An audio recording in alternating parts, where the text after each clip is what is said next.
Hey everyone, welcome to another Office Hours. We are going to be doing a strategy session breaking down NFL GPP strategy.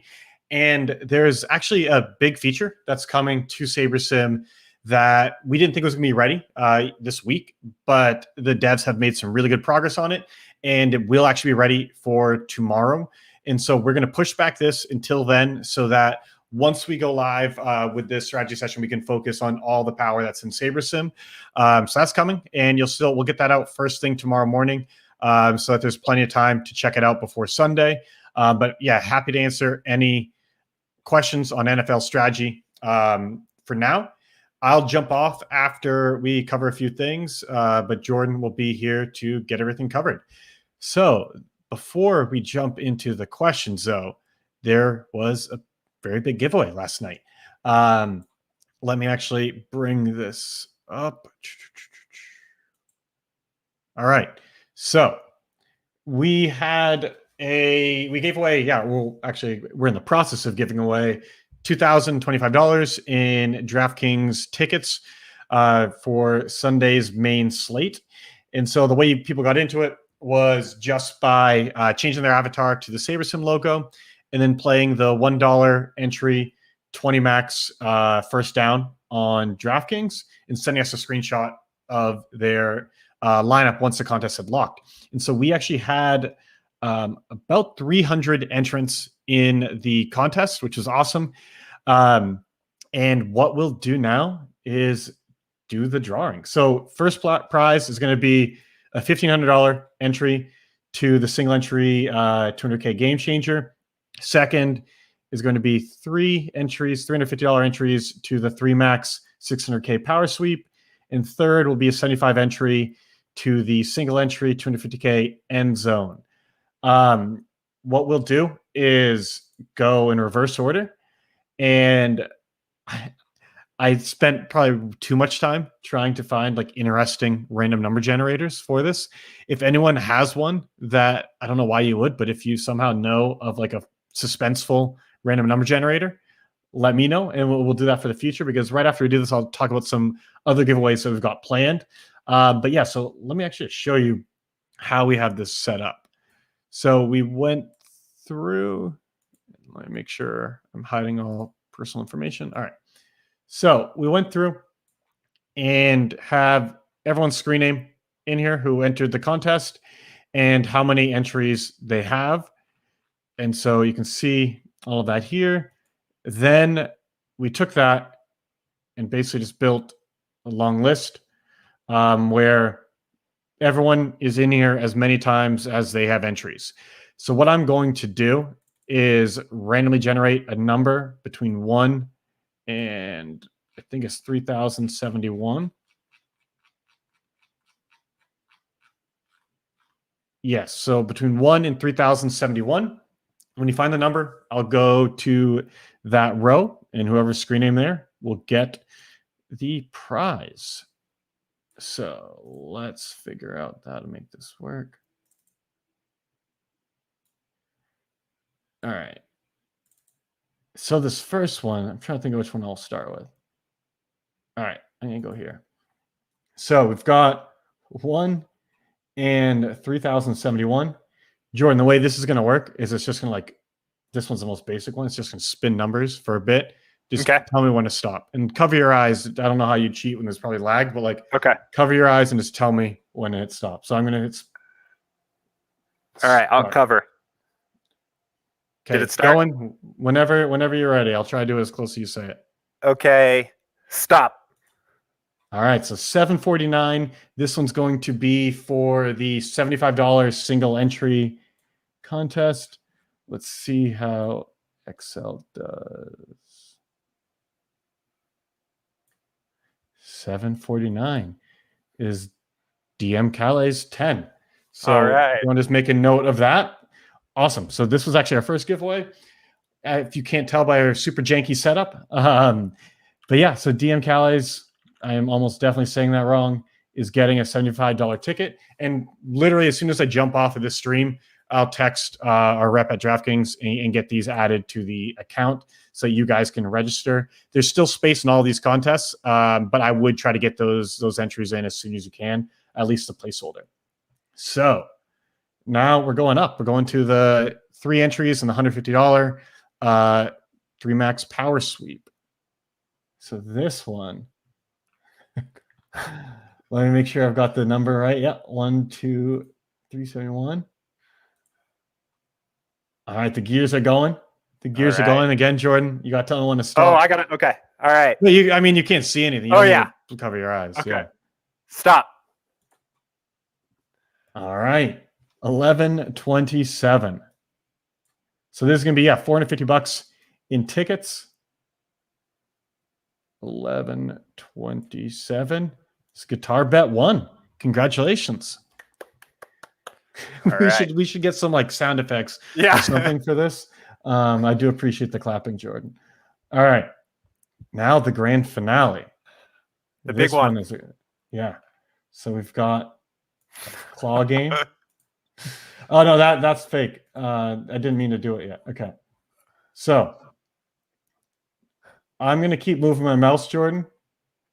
And you're gonna tell me I don't think this actually has any impact on things. Okay. But it can't hurt. So tell me when to stop, and the claw will grab it. And whoever gets this will get a single ticket worth $1,500 to the Game Changer. Yeah. Yep. Awesome. So, all right. You think it's good? Ready? Stop. All right. I wish you guys could hear the sound effects because they're mediocre, but it still adds to it. All right, so 2,181. This is the big one. Let's see who we got here. I'm gonna go kind of slow, maybe add some suspense to this. Really got to figure out a better way of doing this. If anyone has any suggestions, let us know. All right, almost there. Sorry if you see your name going by and it's not you. All right, 2, 1. We're almost there. Remy Toes. All right. Remy Toes won a $1,500 single entry ticket to the 200K Game Changer. Congratulations. Congrats, everybody. Yeah. So you can see still a work in progress on how we actually award these things. But we're going to be playing around with this a lot more. Really excited to do this and just share some awesome prizes with you guys. Our subscribers, our players are super important to us, and we're always working to build up the community. And we thought this was a great way to do it. And like I said, we want to continue with this. So on that note, we've got an exciting announcement to make about a new week. What's up? I was just going to say real quick, it actually looks like Tim, Tim, I saw your email come in last night, but it looks like Remy Toes or Tim here is actually in the chat. So sick. Congratulations on your first place win in the giveaway here. Nice. I don't think Neil said they shouldn't have been in alphabetical order. I don't think they were. Well, I'm positive they were not in alphabetical order. So no worries about that. They were just put in the list in the order that they came. I guess we could randomize it, but we're literally just picking a random number. So it should be good. But yeah, again, always happy to find, I don't know if better is the right way to phrase it, because again, this is just random, but more exciting ways of picking it. So maybe we'll find some cool new generators for the future. All right. So the new weekly giveaway that we're announcing is what we're calling the Max Challenge. So this is going to be a weekly giveaway for SaberSim supporters, where we are giving away cash. We'll be giving away swag, tickets, and potentially even some one-on-one coaching. And the way to enter is just like this last contest. You're going to change your avatar to the SaberSim logo. But with this one, you're going to max out one of the eligible contests that we have listed on DraftKings or FanDuel. And we picked 2 that are either one, like you will be able to find one that is good for your bankroll. Once you enter it, you'll share a screenshot showing your avatar after lock, and you can either post that in Slack in the NFL channel or just email it to me directly.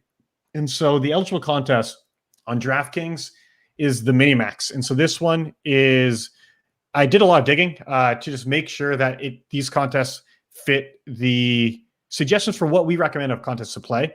And the Minimax is consistently above 1,000 effective entrants.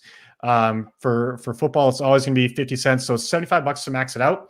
So that's definitely not something you should be playing if you're just new to it. But this really is a good contest for people with a bit more experience under their belt and who are a bit more comfortable putting in a high number of lineups in a contest. Before doing that, though, make sure to check out that video we put out on contest selection and bankroll management, because you've got to make sure to get your money in the softer contests before going up to these ones, because they're still good contests, especially the Minimax, but like it's tougher. On FanDuel, though, this one is going to be a really soft contest. It's 5 cents per entry, 150 max still. So this is a super cheap way to get experience with putting 150 lineups in a single contest. And yeah, 750 to max it out. So I think basically whatever stakes you're playing, one of those should fit, unless you are someone like Max Steinberg and can't play either of these contests. But these ones are really ones designed for people who are either just getting started with mass multi-entry, and for them, the FanDuel Pooch Punt is going to be a great contest. Or people with a bit more experience, in the Minimax is going to be an awesome choice there. Now for the prizes. So for the Minimax, if you win the contest while using our logo, you're going to get $1,000 on top of the prize from DraftKings. And this is not a ticket. This will be, I guess, not literal cash, but we will Venmo you, PayPal you, send you Bitcoin, like whatever you want. We'll get you $1,000 USD equivalent on top of your prizes, and you'll get a free year of SaberSim and a custom championship belt as well. Each week, though, I hope someone wins it from SaberSim every week, but probably not going to happen every single time. And so each week, what we're going to do is whoever finishes highest out of the giveaway entrance is going to get a ticket to a $75 single entry contest. They're going to get a free month of SaberSim. And on top of that, we're going to do a private free roll just for people in this contest. And to get an entry to that, you either have to be the highest amongst all our entrants for the week, or I'll talk about the other way in just a minute. But that's going to be a $5,000 free roll at the end of the season. It'll be like the first week of NFL playoffs. And then on top of that, because we know there's a lot of variance and we want to reward people just for participating. And so we're going to randomly select 3 entrants who are going to get free entries for the following week's Minimax. So that'll be 3 people who get $75 worth of tickets to put into the following week's Minimax. On top of this, though, again, we really value long-term players. DFS is a long-term game. Week to week, there's going to be big swings. And so we want to really work with you guys to not just develop the week-to-week mass multi-entry strategy, but to think longer term and think season long. So anyone who plays all 18 weeks of this, you will get a Yeti cooler. And so I think, let me actually I forget if I actually have this up here. Let's see. It's like a nice one. Yeah, you'll get, let me jump over here. Yep, so you will get this, the Hopper Flip 12 soft cooler. So this $250. I'll try to find a way to get SaberSim on there, but if I can't, you'll still get the cooler. And on top of that, you'll get 3 free months of SaberSim and an entry to the $5,000 free roll. So we're going to give extra entries to anyone who finishes the high spot for the week. But basically, I know there is a lot of hate on participation culture and all of that, and I think that's pretty well placed in sporting events. But for this, we really do want you guys to be able to get something just by showing up every week, because that consistency is what's going to get you ahead in DFS. And so those are the prizes for the Minimax. For the Pooch Punt, similar structure, but again, smaller contests, so the prizes are just adjusted a little bit, but still very exciting. And I think what I was talking to Jordan about before is, like, if you're new to maxing out a contest, the Pooch Punt is an amazing way to get started with it. it's $7.50. And so even if you don't have a big bankroll, like just skip. I mean, with food costs right now, like that's not even really a fast food lunch, but like just skip something and save that money to max this out, play around. It's a super fun contest. It's going to give you a ton of chances to win it. And if you start doing well in this, what I want people to graduate from the Pooch Punt up to the mini max. But for those in the Pooch Punt side of the challenge, if you win it, you're going to get $250 cash in addition to the prizes from FanDuel, 6 free months of SaberSim, and a custom trophy. Every week, we'll be giving out a $25 contest ticket, a free month of SaberSim, and an entry to a private end of the season $1,000 free roll.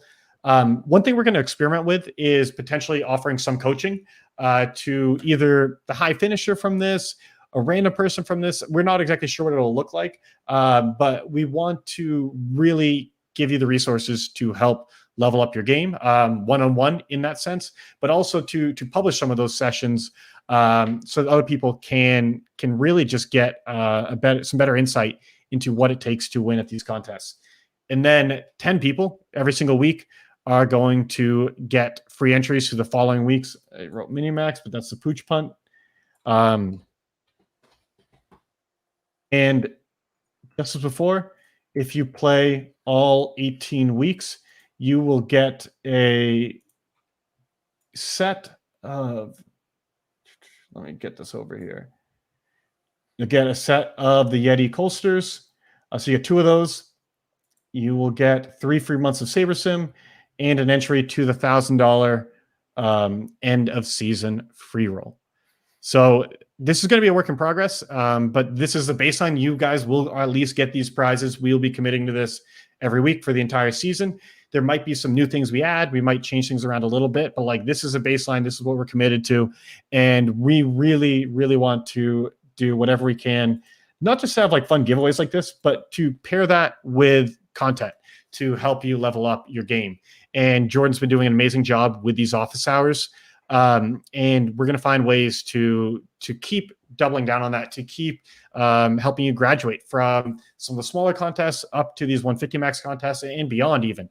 And so expect a lot of content around this, a lot of advice, and expect to have a fun season. We're hoping this is going to give you guys some good incentives to really get on the grind this season and have frankly, the best NFL season you've had. But yeah, anything you want to add, Jordan? No, I'm just really excited for this. I think it's going to be a lot of fun. I encourage everybody to enter this and participate. Again, we've got 2 different contest types here going at 2 different price points. So I feel like everybody that's watching this, everybody in the SaberSim community here can participate. It's going to have a lot of fun prizes. And Andy nailed it, right? These are good contests to play. These are contests that probably make a lot of sense to have in your contest portfolio anyway. It's just going to be a lot of fun. I'm super excited. Yeah, and just to add a little bit more context, like we have the winner's circle, and we're going to continue doing that. And hopefully this season we'll give away a Rolex. If you're not aware of that, just go to sabersim.com. There's a link right up at the top called Winner's Circle, and that's how we reward big finishes that our subscribers get. There's different tiers, but the minimum tier is like you've got to win $1,000 to get on the board there, and we want to make sure that the bar was relatively high. But at the same time, we know that not everyone is playing contests regularly that actually has the $1,000 prize. And like, I don't want to be in a position where I'm recommending contests to you to play that aren't actually the best contests. And that's really what we've realized is that, I mean, for football, the Pooch Punt, if you win that, it is, I think it's like $2,000 at least in week 1. The mini maxes often be $10K. So like those will get you on the board for sure. But there's a ton of contests that I think are way more profitable, or like in the same league of profitability that first place might be 1,000. And in a given season, there's only 18 weeks of that in the regular season. Like you can't expect to win in that short of a sample. And so we still want to have ways for people to get rewarded for that consistent play, get rewarded for playing good contests without playing outside of the bankroll or anything else. So that was really the motivation here. But happy to take your feedback. Like I said, this is going to be a work in progress, but excited to hear what everyone thinks. But does this sound like a good idea? Are you guys excited about this? We can always make some tweaks, but I'm hoping that everyone is pumped about this, and we'll be sending some emails about it, reminding everyone in Slack. And the first week is going to be this Sunday. Like I said, tomorrow we're going to be recording that GPP strategy video. I'll be sending out an email with the recording of that, and also a reminder about this. And Sunday we'll follow up with another reminder as well to make sure that you don't miss out on what's practically free money. So awesome. I will get out of here so that Jordan can take over, run the show, and answer your questions. But if anyone does have any questions, you can always ping me in Slack, and I'll get back to you guys as soon as I can. Awesome. Right. Cool. Thanks, Andy. Thanks, everybody. All right. Perfect.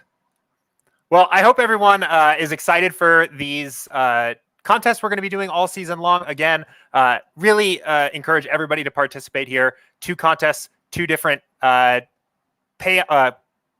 entry amounts, so 2 different price points for people to play. It's just going to be a lot of fun. Again, congratulations to our 3 winners here of the giveaways. I will be helping to announce those out in Slack here. As soon as we're done with office hours, we'll get emails out to everybody here that didn't get a chance to watch that live on stream here again. But going to be an exciting sweat in those 3 contests for all 3 winners here this week. I'm going to be rooting for you guys along with the rest of the SaberSim community here. So again, if you tuned in late, Andy was on here just a minute ago. He just hopped off, but we are going to be doing our traditional office hours stream here today. We are planning on doing a strategy session tomorrow morning. I believe that'll be around 10:30, 11 o'clock Eastern time in the morning. So a fun little Saturday strategy session for you guys. That's going to be focused around NFL main slate GPP strategy. So the big one, so to speak, right? I know we've been doing some contest selection and bankroll management principles. We talked about the entry editor here yesterday. We did a video for showdowns.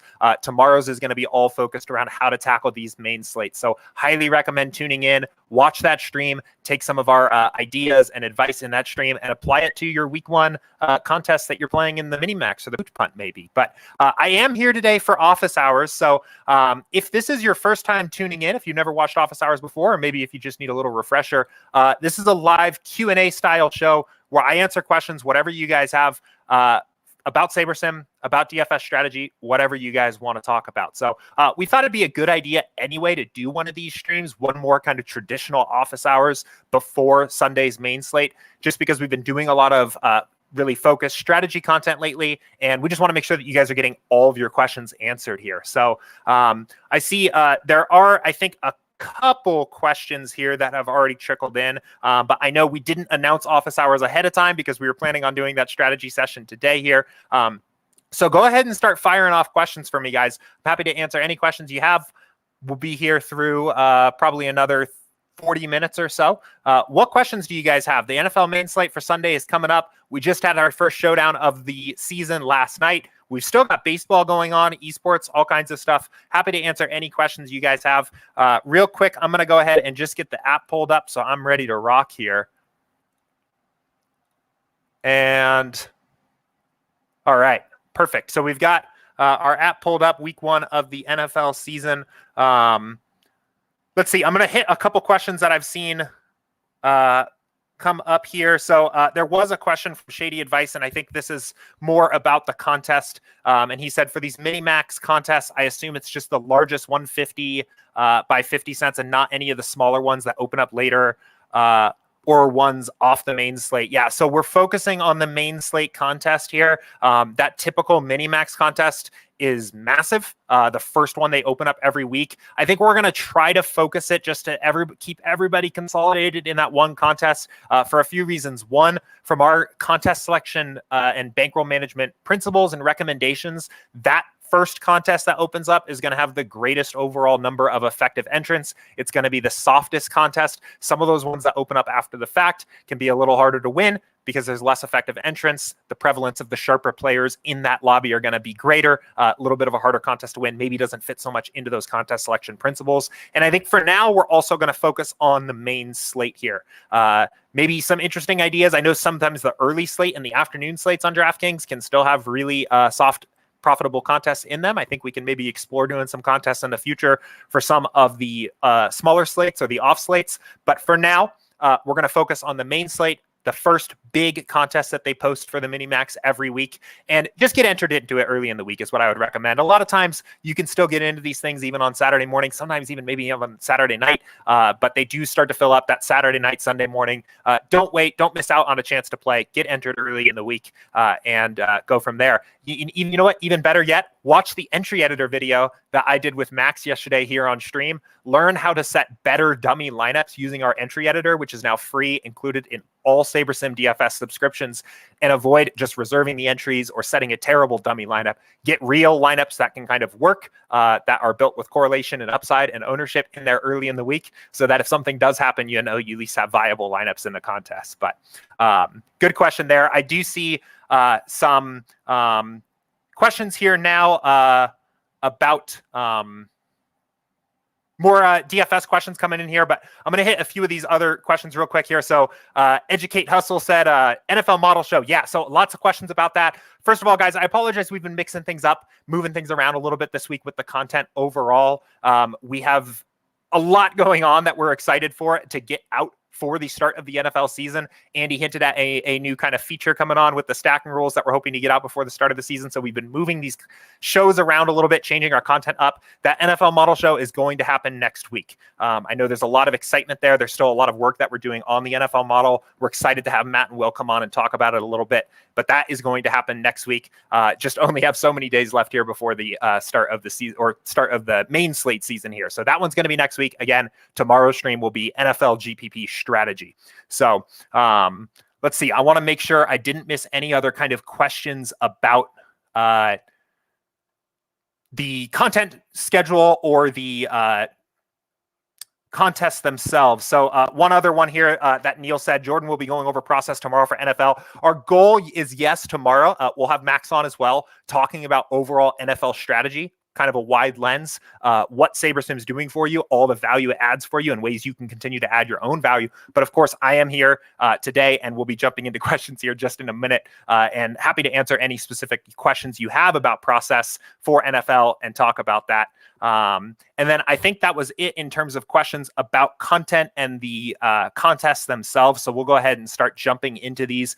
There was a question from Jason here right at the start of the show. I saw this come in, and he said, do you recommend putting in lineups based on SaberScore projected score? Assume SaberScore is the optimizer, sorts lineups by default this way. Yeah, and that's correct. That is typically what I recommend for most players. But let's run a very quick build. We won't build too many lineups and just talk about this real quick. And we'll just put some default settings in here and say, you know what, we only need 100 here. But just for users that are maybe a little bit unfamiliar with what SaberScore is doing. So as you can see on those build settings we just had pulled up, when you're building lineups with SaberSim, we are using our sliders, correlation, ownership fade, and sim variance to build high upside lineups that are optimized for the exact contest that you say you're playing, right? So the way this actually works is if you say you're playing a 20 max, it's 25K entrance. We've actually back tested all of our sliders at every combination of settings to determine what the optimal, the highest expected value settings are for lineups for actual past contests that ran at those particular entry limits and size of the contest, right? And what we're going to do is that's going to affect the way that the lineups themselves are constructed. You'll see that we're getting, give this just a second. We're getting nice looking game stacks, right? Team stacks. We're getting lineups that don't just play all the chalk, that take sometimes stands on ownership. We get sometimes these micro correlations showing up, or mini correlations, where like guys like Christian McCaffrey running back in his own defense often have some light correlation with one another. I wonder if there's another one in here tucked in. But not only do we have like the QB +1, we sometimes have these run backs. We've got guys that are correlated playing on the other side of the ball, right? These lineups are going to be constructed very well. But what SaberScore is doing is it is taking our entire pool of 100 lineups and using the same overall metrics, correlation and ownership fade and sim variance, to determine what are the best lineups of the 100 that we made, right? It doesn't make sense to think about correlation and ownership fade and sim variance when you're building your lineups, and then just to sort and decide what your best lineup is by average projected score, right? That's not something we're super concerned with in your GPP play anyway. So it doesn't make sense to select the lineups by that metric anyway. So we mostly recommend stick to sorting by SaberScore. Most of the time, I would say you're not going to see a dramatic change in your overall exposures. Let's test this out by sorting between these two. So yeah, you can see it again. It is not a dramatic change. It's not an overwhelming change to your overall exposures, but it does shift things slightly. And we recommend most players to stick with SaberScore. It's going to build you better, or it's going to pick you higher upside, better lineups for the contests that you're playing. But really good question there. Let's see. Okay, cool. So Eli has a good question here. What would you say is the max amount of unique lineups worth playing before doubling down on some?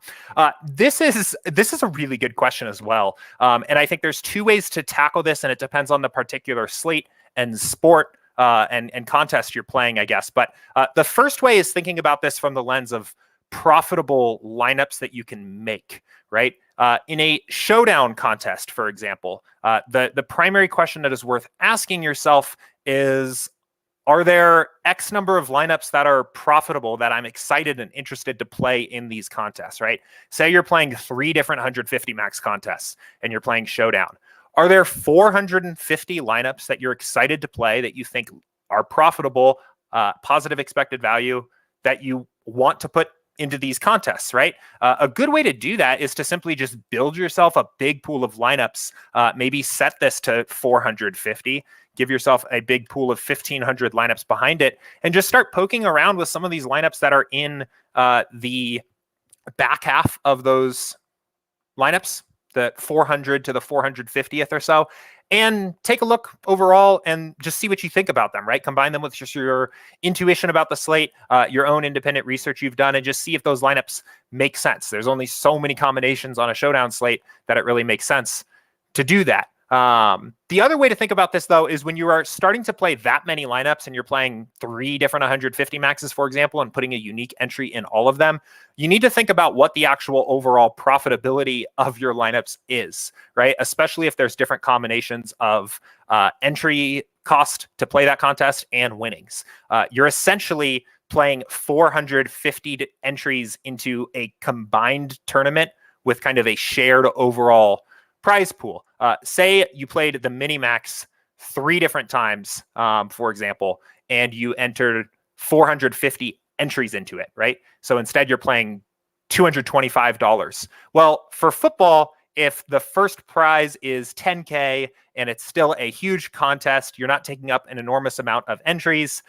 There's really good payout structures all the way through the first top 1% of that contest. You're probably okay with that, right? And that maybe makes sense to do that. In baseball, the Minimax maybe has, 35,000. Well, the 50 cent Minimax, comparing apples to apples here, typically has like 25,000 entries. I think a lot of times it's 1,000 to first. You need to ask yourself, does it make sense, for example, again, assuming they were all the same contest, to play 450 unique entries at the cost of $225 to have a chance at $1,000, right? That's a 4x return, assuming you bink the contest, roughly. And there's this question of profitability there of if that's a worthwhile investment to be that spread out on your variance. I think as you see the top players move up in stakes and therefore play a lot more contests, you do start to see players, instead of just continuing to play more and more unique entries, start to double down on their best overall lineups by doing things like playing the same entry in all their single entry contests, maybe just playing the same pool of 150 to 300 lineups in all of their 150 maxes and things like that for this reason exactly, or these combined reasons exactly. There may not be 150 plus profitable lineups that they feel they can build, and it may also not be worth it from an ROI standpoint to be that spread out on their exposures. I would say in a very broad general sense, for me personally, once I've built 150 lineups for a slate, I typically start looking to double down on what I feel like are the best lineups instead of continuing to enter more unique entries. Now, that requires a pretty significant bankroll investment, at least for a beginner player, right? By the time you're playing 150 entries, you're at either playing 150 unique entries across a bunch of single entries, 3 maxes, 20 maxes, or you're working in some of your first 150 maxes. But playing something like the 50 cent Minimax still requires $75 plus, because I would expect that you're also playing the low dollar single entry 20 max, 3 maxes. It's a pretty significant roll at that point, or at least a moderate sized bankroll to be playing with. So I would say for a beginner player, right, once you get to the point of having 150 entries, that's where you really think about doubling down on your best lineups. But before that, focus on getting a unique entry into every single contest that you're playing. So I think there was a very similar question that I saw. Maybe I didn't see that. Oh yeah, there was. And this one came in Slack. So I'll just hit on this real quick because it's a very similar question, just a little showdown focused. But Ryan said, how many different lineups do you think you can make on an NFL showdown slate before it starts affecting your profitability? For showdown, I think that line is probably definitely drawn at 150. I don't even know if I'm super excited to get 150 lineups into every single showdown slate. I would say I would probably draw a harder line on NFL showdowns before I started making my 300th and 450th unique lineup for an NFL showdown slate, just because there are less combinations of players. You have to invest quite a bit more just to even get that spread out. And you worry about your potential return on that kind of slate, right? We saw it last night. NFL showdowns are so variant. Somebody that's in first with 2 minutes left to go. I think this literally happened last night, right? Like the contest completely changed when Godwin caught that catch with 60 seconds left. It gave him the 100-yard bonus. It gave him a big boost, and the standings just completely changed, right? I would say, especially for showdown, I would be careful going above 150 unique entries, and maybe start to think about doubling down on some of your best entries there. But again, definitely while you're focusing on the lower dollar contests, trying to play as many contests as possible, along with our contest selection strategy that we've talked about here this week, focus on getting a unique entry into every single contest. So, all right, cool. I'm going to keep us rolling here, guys. I see some other questions. Just continue to ask if you've got any questions for me here. But Don said, is there a recommended number of uniques for NFL DFS? And are there any recommendations for max exposure? Yeah, so had a similar question actually come in over the support email earlier this week, specifically about actually if this slider was back tested. I always leave this at 1. What this slider is going to allow you to do, in theory, is it is going to allow you to diversify your lineups further without touching sim variance, right? Sim variance, it actually used to be called smart diversity. I'm sure most of you guys here remember smart diversity well. It's the same thing. Sim variance does the same thing. It has a different name now. We think it's a little more descriptive, but sim variance, in effect, when it's turned up, is going to increase the diversity of your lineups. The reason why is, as it goes higher, we're going to use smaller buckets of game simulations to determine the projections for each player when we build every single lineup, right? It's essentially going to increase the range of outcomes of players. It's going to make the impact of floor and ceiling games on those players more significant when we're building lineups, and therefore it's going to diversify, right? But it does have that impact I guess it's not just a pure diversification method, right? It's affecting, it's changing the way that the builder is engaging with the sims. It's going to increase the upside overall of your lineups. And it's going to do other things, right? Min uniques would be a very pure way of forcing the builder to increase the diversity in your lineups. Our default setting for sim variance for any given contest you're playing, we feel like is already going to give you the appropriate amount of diversification, but this is going to allow you to increase it, right? Adding 2 min uniques here is theoretically going to increase the diversity of these lineups even further, because it's going to prevent lineups that just have one player in common from showing up in your pool. Where do I think the actual use case for this would be? There's one that really jumps out, and it would be if you have a maximum sim variance and you are trying to further diversify, right? There's no way we can use less than 1 game simulation to generate projections for your lineups, which is what happens at sim variance. So we can't possibly turn this higher. But if you're playing something like these big 150 max contests, right? You're playing the mini max, your sim variance is already very high. If you want even a more diverse pool of lineups, right? In particular, min uniques is a very lineup focused setting because it guides what two lineups can have in common. If you want to diversify your lineups even further, or say you are really going to aggressively be adjusting exposures in step 3 and already have a sim variance of very high, I think you can justify turning this up. I wouldn't go too crazy with this. 2 is actually going to have a dramatic impact on the diversity of your lineups, and 3 is going to have a very significant impact on your lineups. And I think this is probably the maximum high I would ever go. All of that said, I leave this at 1 99.9% of the time. I actually don't think I've ever turned it up higher than that for my personal process on a build that I actually used to make lineups I was entering that night, just because I know what sim variance is doing. I understand the power that it's already having in your pool. So, but really good question there. I recommend experimenting with it. The one other thing I'll note there while we're on the subject is it is going to increase the amount of time it takes for your build to run, right? This does put one additional variable in front of the builder that it has to navigate when it's building your lineups. It's not going to be a dramatic increase in time, but you should be prepared for a build that's going to take just a little bit longer if your min uniques are turned up beyond 1. So, regarding max exposure, again, this is going to be another very brute force way of increasing your diversity of your lineups. This isn't something I touch very much either. What this does now, for those of you that were with us here on the Classic app, this has changed slightly. And what this does now is it is actually just going to set a bulk max exposure, or kind of a total lineup max exposure, to actually the entries you're getting out of this. So in other words, I think I presented that in a very confusing way. But if we set this to 10 and just build 100 lineups, this is going to make sure that no players show up in more than 5 of our lineups after our build, right?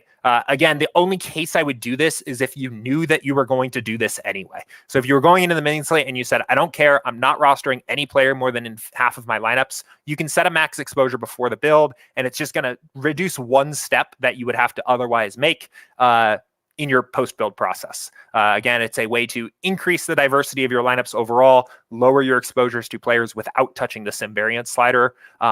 I do most of my work looking at exposures. So yeah, you can see no player actually is owned more than 30%, but we set a max exposure to 50% in this particular case. So I do a lot of my work here in my process on the exposures page, tweaking exposures around, getting things dialed in where I want. But there's not many slates where I know I'm just going to blanket cap my max exposure at any one value. So I don't use it very often, but that is kind of the idea of what it does there. So another really great question from Don. Let's look at Matt's question here. Do you trim your player pool prior to making a build, or just run a build, trust SaberSim, and makes exposure adjustments from there? Especially now with the capability to enter min-max exposure before a build. Yeah. So another really good question, kind of similar vein here. And I remember seeing this question a little bit for baseball season. And the answer for me personally is no. I don't do a lot of player pool adjustments before the build, because the last thing I want to do is leak bias into the process with SaberSim, right? I make a lot of adjustments in step 3. I always feel like I'm entering lineups that are kind of dialed in exactly the way I want them. But I like the idea of, at least for a test, right? At least for your initial builds you're running, I don't want to introduce any bias into the builder by adjusting maximum exposures or minimum exposures, or unchecking players or locking players before I've at least seen what a test build is of the way SaberSim wants to attack the slate overall. So, for example, what really a test build is it's running a build on default settings. And when we run this build, the most useful thing that this does for me is it gives me an opportunity to see kind of what SaberSim as an advisor is thinking the way I should play the slate is. But it also introduces me, it allows me a way to actually check the biases that I may have had beforehand against what actually makes sense for this slate according to SaberSim. If I had gone in saying I'm all in on Tennessee, Arizona, right, and set a minimum exposure, obviously you're going to get a ton of Tennessee and Arizona, but I may have missed the opportunity to play, I don't know, what was it? I think Jacksonville and Houston was a game that was just popping a minute ago. I may have lost out on an opportunity to play some stacks of a game that SaberSim thinks might be low owned and has some upside because of that introduction before the build process of locking players and or locking players, excluding players, setting minimum exposures, things like that. So from here, for example, I don't think there would be anything wrong with going back and doing some work on the front side to get a better pool of lineups. And what I mean by that is we have 500 lineups here and we're playing 20, right?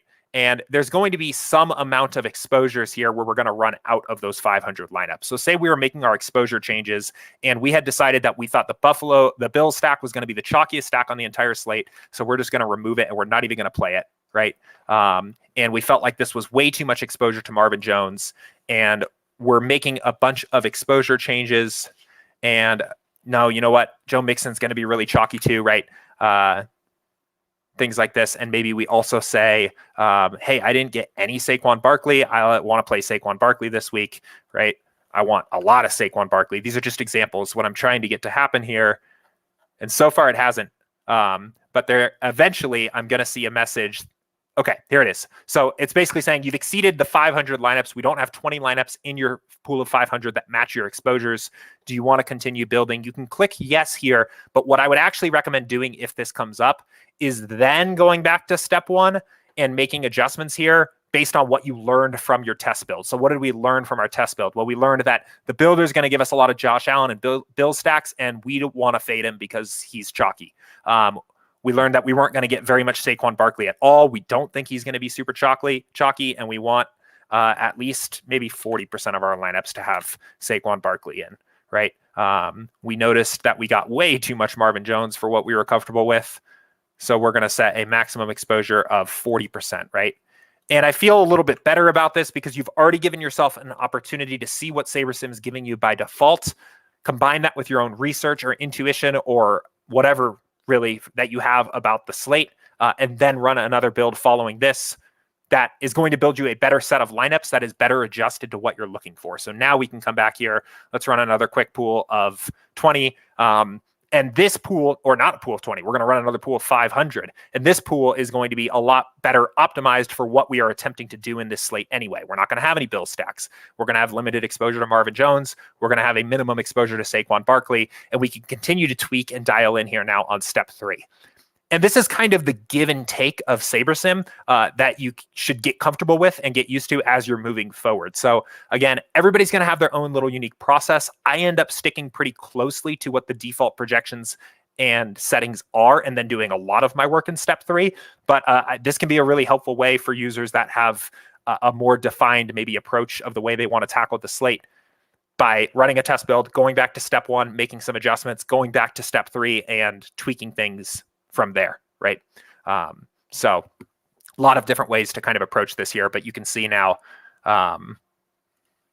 right? So we could have this now same approach and come back here. So maybe again, first thing we're doing is like, okay, Mo Alley Cox, like sure, Falcons defense, right? Okay, these are good plays, but like I don't need this much exposure to them. So let's walk some of this back down now, and chill out on our exposure to these guys.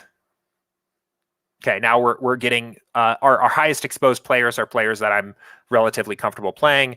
Things are starting to make sense here. The builds are getting dialed in. Maybe I'm taking now a look at my stack types, and I'm like, oh, QB +3, that's a little big for me. I'll stick to the smaller stacks. Thank you. Want to play a little more game stacks. Maybe let's get some more game stacks in here. Right. Don't want that type. Right. You could also do this with a stacking rule. So we could have set a stacking rule here or something like that that would have done this. But that's kind of the way I want to stress about thinking about this and stepping through this process, right? Is not a right way. It's not necessarily right to do all your adjustments in step 1. It's not necessarily right to do all your adjustments in step 3. Take advantage of the tool together. Make the adjustments you need to in step 1 so that the builder gives you a wide pool of lineups that fit what you are attempting to do on the slate in step 3, and then use step 3 to dial everything in and get things where you want them to be. So anyway, I will let this question go because I think that's kind of plenty on that particular subject, but happy to kind of talk a little bit more about this as needed. So okay, cool. So Neil said, can you go over your NFL process? Is it similar to the test build and see who Vegas is on versus SaberSim to see where we can get leverage? So if you are new to the Office Hours stream, you haven't watched many of these before, what Neil's kind of referring to is a lot of what we talked about in the baseball season, right? About my overall approach, literally my individual process. And it kind of comes from a paper trail of videos here on our YouTube channel. So real quick, before I talk about this, I'm actually going to pull this up just so I can show you guys where to find these if you haven't seen these before, because I think they're really interesting. But I'll actually go ahead and start by pointing out on our YouTube channel under strategy sessions. I think specifically what Neil's referring to is probably this video, building 150 MLB DFS lineups with SaberSim. In this video, I actually recorded my live process I was using to use SaberSim to build lineups for some baseball slate in July. I think it was like July 31st or something like that. And the concepts I talked about in that video are a lot of concepts that we've talked about here in the other strategy sessions, right? I talked a lot with Max in this How to Find the Right Stacks for MLB DFS video about this idea of research builds, running builds at high smart diversity and zero ownership fade to get an idea of stacks and teams and players that maybe the field and Vegas and other sources were undervaluing. Right? We talked to it with Andy and Max in this video here, the 5 ways to build winning DFS lineups, talking about adjusting exposures, adjusting projections, things like that, about the way that I kind of build my overall process. So for this particular question, Neil, I'm going to answer this in kind of general terms here and say that, yes, my NFL process is vastly very much similar to what I do for baseball. So one of the very first ways that I like to get an idea of what I think the percent chance of a certain player appearing in the winning lineup is, or what a certain chance of a player being optimal at their position is I will go in here and I will turn ownership fade off. I'll turn I get confused, sim variance all the way to 10. And depending on whether or not I want stacks showing up in this build, typically I don't for my very first one, I'll turn this down to 0 and I'll do a big build. I'm not going to run this whole thing because it's going to take a few minutes to do it. And I'll let 1,500 lineups be built. And I'll just look overall. Actually, I am going to look at this here. I'll let 1,500 lineups be built. And I think this will build pretty quick.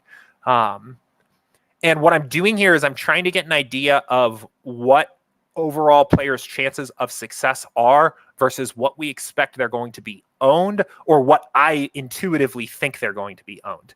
And this kind of sets the stage for how I'm thinking about what plays I want to fade, what players I want to be over the field on, where I'm getting my stands. I can combine this by starting to think about stacks. A lot of times looking at the QB chances of being optimal or being appearing in the winning lineup is also a good guiding way to determine what stacks maybe are the best plays. So I'm actually going to let this finish because there's one thing I want to show off here. It's the leverage column. It's a new addition here, and it can make this process a little bit easier.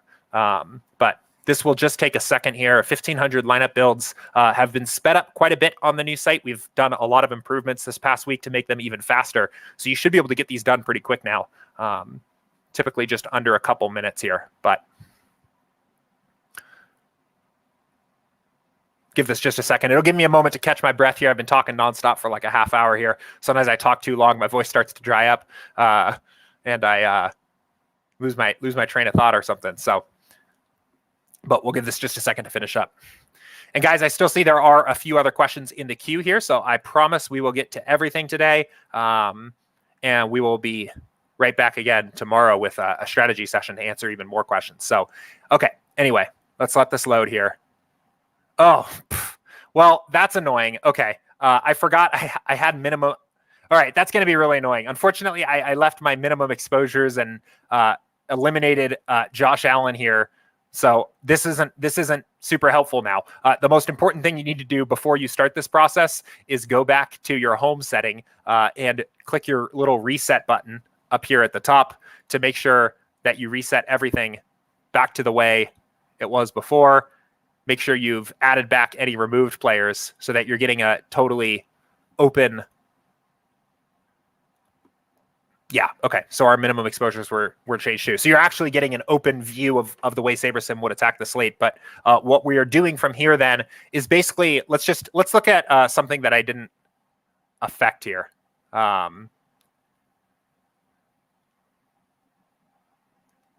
Jeffrey said, just do 150 builds. Yeah, I could just do another quick one real quick. But this is fine. We'll just do this. So what we're trying to do here is we're basically looking for players, and we're treating this exposure here with 1,500 lineups where we're using single game simulations to determine the projections for each player when we put them into the lineup, right? The goal here is basically we can use exposure as roughly a chance of that player appearing in the lineup. And you can use this, again, combined with ownership projections, but otherwise just your kind of own intuition and research on the slate to find opportunities for low-owned plays, right? I mean, one that pops out here immediately is DK Metcalf, who clearly has a ton of upside anytime he steps foot on the football field. We have him at 6% or so owned right now. I think that's probably fairly accurate, but he's showing up as maybe the fourth most... Oh, excuse me.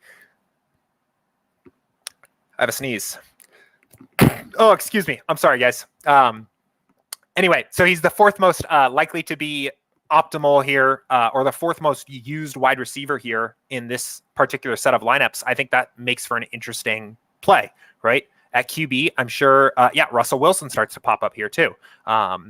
Matt Ryan, right? I think we have some idea. I haven't done a ton of research in the actual slate itself of where the chalk's going to fall, but I think Saints stacks are going to be pretty chalky. I think Buff stacks are going to be very chalky, or not Buffs. Bills stacks are going to be very chalky. I think Chiefs stacks are going to be chalky, right? I haven't done a ton of research. I think this Arizona-Tennessee game is going to be popular too, but I haven't seen a ton about actually the Seahawks, right, up against Indianapolis, who is definitely, I think the public at least considers them to be a good defense.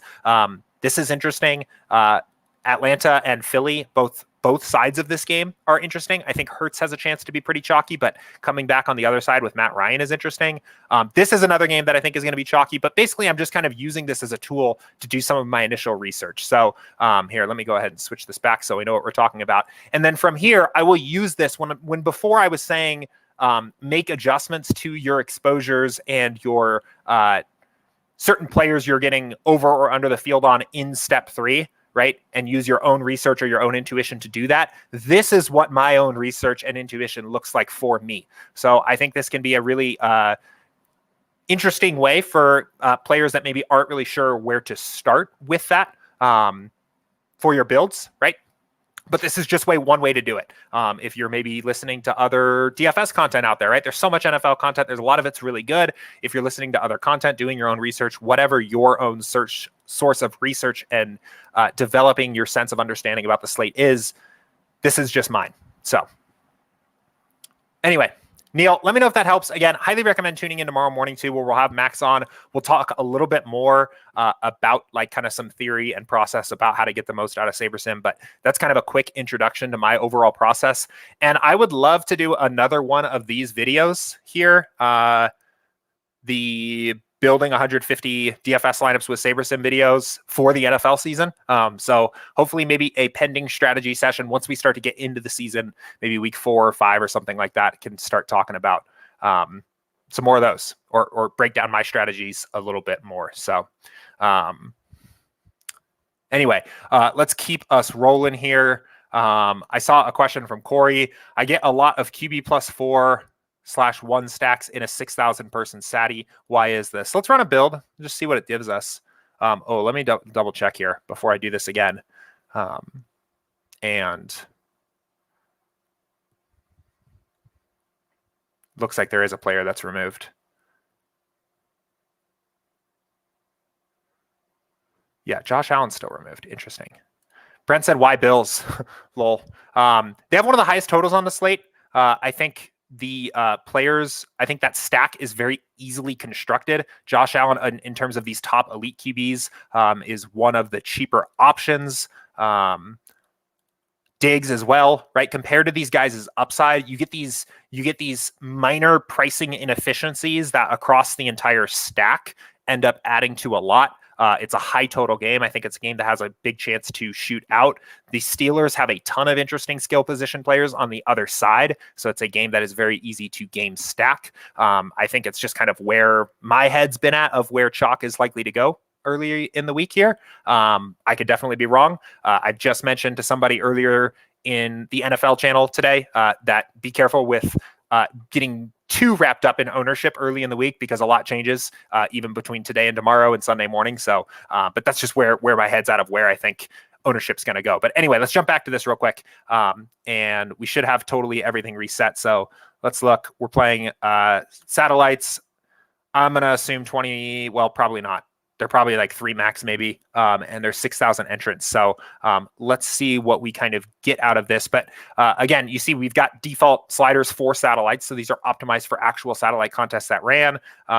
Let's actually increase the pool a little bit just so we get to see more lineups. So we'll do a 20 max and assume it's that. But broadly speaking, right, why am I getting QB plus 4 stacks in my lineups? Well, it's a good question. The literal answer to that is that based on the default slider values for correlation and sim variance that we have, there's a combination of a set of sims plus the correlation factors between those players that makes us think that that lineup is profitable, that that lineup is positive EV, right? In a extreme. Oh, Corey said mine's 150 max, by the way. That's fine. This should still work, right? But right, that's the literal answer, right? And that's not the very most interesting answer to why this is here. But the literal answer is that in that combination of game sims, combining with the coefficient correlation, the coefficients of correlation we have between the players, that the lineup is profitable. Let's see how many we have. So we don't have any. Let's see if we have any in our broader pool of 500. Do we have any? So we get quite a bit of different stacks here. We do have some QB plus 4 stacks introduced here, but it's definitely possible that you can see these kinds of stacks in your lineup build regardless, right? This can come up. If you want to remove them, I think that's totally fine.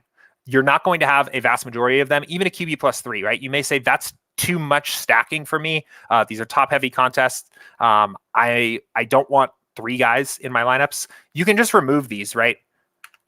By setting a maximum exposure of 0 and just drop them out of your pool, right? That's going to be the fastest way to deal with this. If you know for a fact that you don't want certain lineup constructions to show up in your build at all, and you just know immediately you're going to delete them as soon as the build's done, I would set a stacking rule. So we mentioned at the start of the stream here today that the stacking rules are going to, they're not going to change necessarily, but they are going to be added to here, hopefully very shortly, hopefully by tomorrow morning for our stream. So these are going to change a little bit, but for now, what you can just do is say no more than 3 players from the same team, right? And that's going to say the maximum you're going to get is a QB plus 2. If you wanted it to be a maximum QB plus 3, you could say no more than 4 players from the same team, right?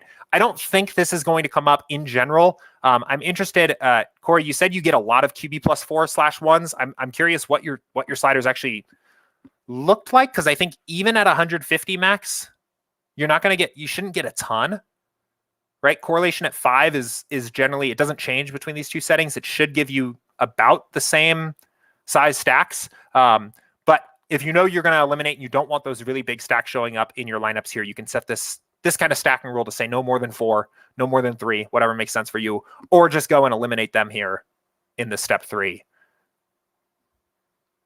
thing here, right? But again, I guess kind of the last point I'll make on this is that like these traditional rules of thumbs of I want to play maximum QB plus 2 are built for traditional optimizers that don't deal with the problems of correlation in a very graceful way, right? Because we simulate every single game play by play thousands of times to determine projections, we get to look at real coefficients of correlation between players, and we can precisely quantify how correlated guys like Josh Allen are to each of his receivers, right? So these are real correlation values to each individual receiver. There are situations where a quarterback plus 4 is a lot, and I will definitely concede that. But a quarterback plus 3 of his pass catchers on a team like Buffalo, where there's 3 talented receivers and a high-powered offense and a very talented quarterback, or I think like a team like Pittsburgh too, right? Any of these teams with these big 3 trio wide receivers, it's not very difficult for me to imagine a situation where the quarterback throws 5 touchdowns and the 3 receivers split those 5 touchdowns in some capacity, and that lineup has high chance of profitability, right? That's why those lineups start to show up in your, that's why those constructions will show up in your build sometimes, because there's sims that represent those outcomes. So I guess my point here was that traditional optimizers don't deal with this problem very well. So to avoid a situation where you end up with a, I don't know, a Sam Darnold Carolina plus 4 stack, right? That's not a good lineup. To avoid those kinds of situations, you have to set a lot of rules on traditional optimizers to avoid that kind of thing. Don't get me more than 2 pass catchers with his offense. But would I really be upset about playing Josh Allen +3 or Mahomes +3 or even like potentially even Russell Wilson +3, right? Probably not. So that's the advantage, or one of the many advantages you have here with using SaberSim and leveraging our correlation data when you're building your lineups. So anyway, another question here real quick from Eli. Does the entry manager fill your contest from the built lineups randomly, or is it sequential by rank? So it depends on what your fill method is. So let me go ahead and grab some entries here. And I don't even know if I'm entered into many main slate contests just yet, but I should have at least a few in here. Yeah, okay. So I do have a few in here. So there's multiple fill methods to kind of do this here. So really, actually, there's 2 in particular that answer your question exactly. So the unique fill method is going to put a random unique lineup from your from your set of lineups, right? And fill them uniquely randomly in all your contests. So I have 60 entries. Do I have a 60 lineup build? I don't, but I have a 150 lineup build. We'll just use this, right? This is going to take, I have 60 lineups total. This is going to take 60 random lineups out of this pool of 150 and assign them uniquely to all contests, right? So I click apply and that's done. And it does that. The other fill method is rank. And what it is going to do is it's going to take your pool of lineups. So I can actually just use a 20 lineup build in this particular case. And it's going to put the same lineup, the same first lineup in all of these single entry contests. It's going to put that same first lineup into this contest and then the next best 2. It's going to put those same 3 in this 20 lineup contest and then the next best 17, the same 20 over here, and then the top overall 13 here, right? That's what rank is going to do. So you can use some combination of these fill methods while also using these checkboxes to specify certain lineups that you're going to fill at a time to basically make sure that you're getting the exact precise lineups into the right contests that you intend, right? That's really what a lot of the power of this tool is. We actually did a strategy session on this yesterday with Max breaking down the entry editor. So I recommend going back and watching that. That's up on the YouTube channel. But the kind of thesis statement of that whole video was that the entry editor is dramatically going to save you time and cut down on errors, right? Right before lock, you have one chance to upload your entry file and you get an error and you miss lock or something like that, right? That's terrible. We've all been there. That's going to reduce the chance of that. But it's also going to make it really easy to make sure you get the right lineups into the right contests. You don't necessarily want your single entry contests showing up in your 150 maxes and vice versa, right? You've done different builds potentially for these different contests. You want to make sure you get all these in the right place. This makes it super easy to just manage all that stuff without getting your hands dirty in the CSVs. So definitely recommend checking it out if you haven't already, and going from there. So, all right, cool. Guys, I think I went ahead and got to everything here. So thank you guys all for tuning into the stream here today.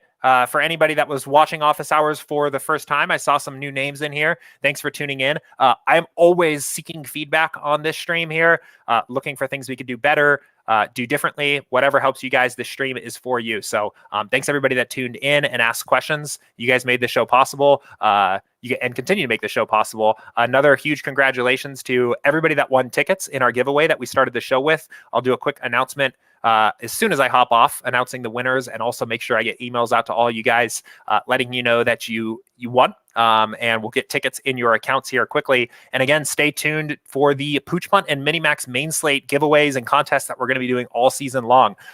This video will be up with a recording, a timestamped recording up on YouTube shortly after I hop off here, probably within about the hour.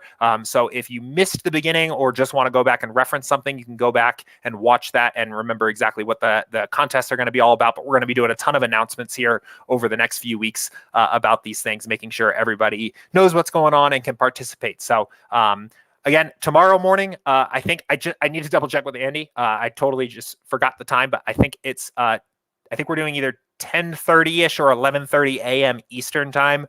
So we're going to be talking NFL main slate GPP strategy. Grab your breakfast, grab your cup of coffee, maybe it's your tea, whatever you're into, and come join us, watch us talk a little bit of main slate strategy here tomorrow morning, and then we will be at it on Sunday for the first main slate of the year. So anyway, thanks again, everybody, for tuning in. I will see you all tomorrow. Take care.